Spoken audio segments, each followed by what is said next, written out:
L'AFP nous indique que des sirènes d'alerte sont entendues à Jérusalem après l'annonce par Israël de tirs de missiles de l'Iran. C'est une pluie de missiles. Oui, là, alors à voilà, laquelle on c'est assiste. exactement ça. Vous souvenez-vous, c'est ce qu'on avait vu déjà il y a quelques mois. Et là, c'est effectivement ça qui est en train d'arriver.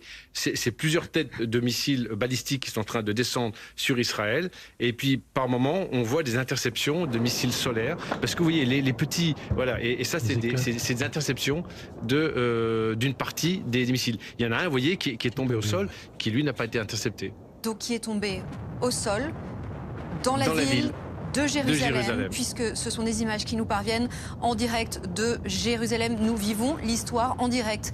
Ce fameux conflit ouvert, tant redouté, tant évoqué ces dernières semaines, ces derniers mois par tous ceux qui connaissent cette région, est en train de se dérouler sous nos yeux, Ulysse Gosset. Oui, absolument. Compte tenu de l'importance de l'attaque israélienne et des dégâts considérables qu'elle a causés sur les centres Oui, d'ailleurs, d'enrichissement... je précise, Ulysse, qu'on est à Tel Aviv. Vu ce à quoi ressemble la ville, à mon avis, on est plus à Tel Aviv qu'à Jérusalem.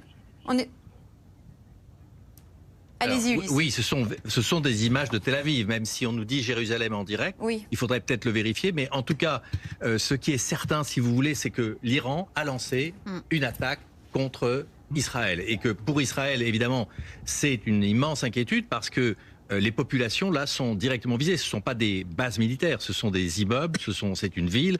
Et c'est la raison pour laquelle le gouvernement de M. Netanyahou a demandé aux habitants de se réfugier dans les abris. C'est la raison pour laquelle tout le monde, finalement, est invité à rester... Sauf que là, on voit de la fumée. Donc ça oui, veut dire que oui, potentiellement ça veut dire un qu'il y a eu des missile cibles. a Oui, touché... c'est qu'il y a au moins 2 têtes de missiles, si vous voulez, ou des armements militaires qui sont tombés sur la ville de Tel Aviv.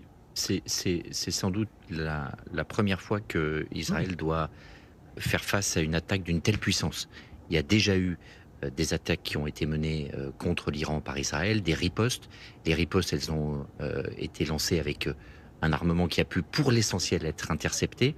Ce que redoutait l'état-major israélien et qui est en train de se produire, c'est que l'Iran utilise massivement des missiles extrêmement puissants à longue portée qui saturent le système de protection. Ce qui est précisément en train de se certains passer. peuvent être interceptés, mais que la quantité envoyée est telle que des missiles finissent par tomber. Et ce sont des missiles extrêmement puissants, extrêmement lourds, qui sont en train de tomber sur Tel Aviv. Mais donc, toujours pour essayer de comprendre et de décrypter ces images générales, ça veut dire qu'il y a à minima des débris, voire potentiellement des victimes de ces tirs au moment où l'on se parle.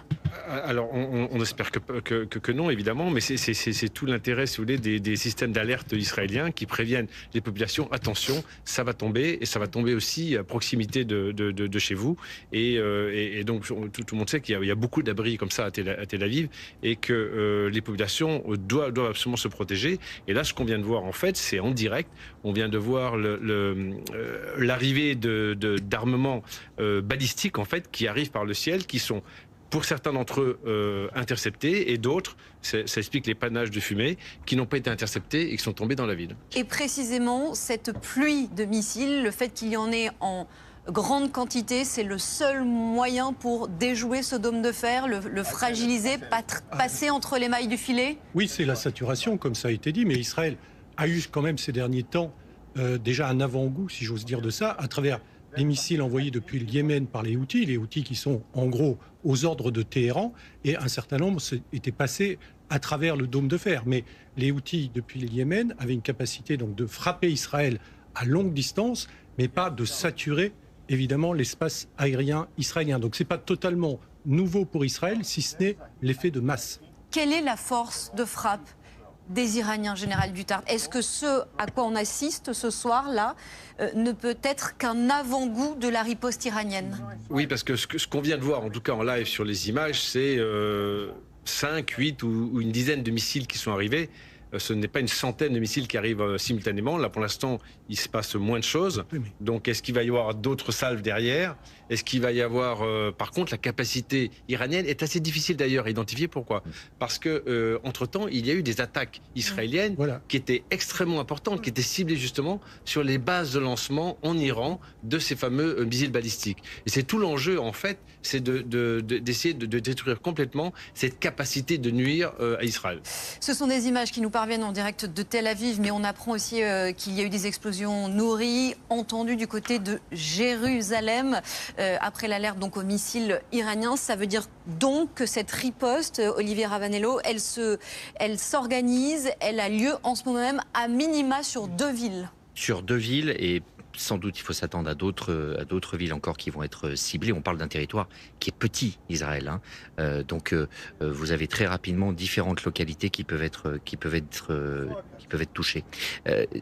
L'ampleur de la riposte iranienne, il faut la comprendre aussi par le fait que ce régime est extrêmement affaibli et que dans son intervention cette nuit, Benyamin Netanyahou a été assez clair en s'adressant à la population iranienne et en disant notre objectif, ça n'est pas simplement le programme nucléaire, comme ça a pu être le cas dans le passé.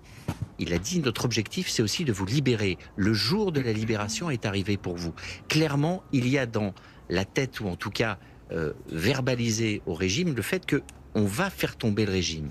C'est ça qu'a verbalisé hier Benyamin Netanyahou, de renverser le régime iranien. Et donc ce régime, à la fois parce qu'il est affaibli depuis plusieurs années, mais aussi parce qu'il a un ennemi qui lui dit clairement qu'il veut le renverser, est en train aussi de jouer sa survie vis-à-vis de sa population, militairement, stratégiquement. Et c'est pour cela que ce que nous sommes en train de vivre est extrêmement grave, c'est qu'il faut s'attendre à une riposte, encore une fois, massive, parce que ce régime est en train de jouer sa survie. Et précisément, à l'instant, le guide suprême iranien qui a pris la parole dit Israël a lancé une guerre et l'Iran ne fermera pas les yeux. Le ton est donné, Ulysse Gosset.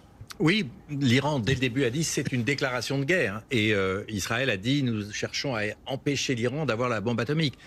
C'est vrai qu'il y a un caractère existentiel pour Israël, qui considère sans doute à juste titre que si l'Iran avait l'arme nucléaire, il serait sous une menace permanente qu'il ne peut pas laisser faire.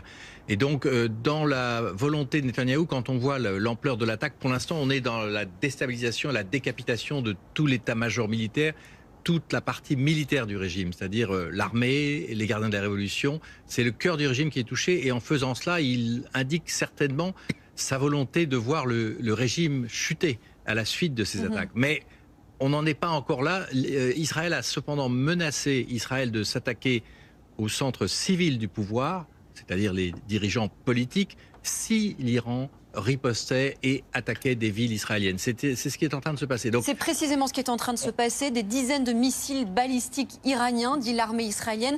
Qu'est-ce qui peut bien se passer, justement, là, au moment où on se parle, dans cette ville de Tel Aviv? Tout le monde est réfugié dans un abri. Tout le monde aux abris. Oui, il n'y a pas d'autre solution. Il faut se protéger.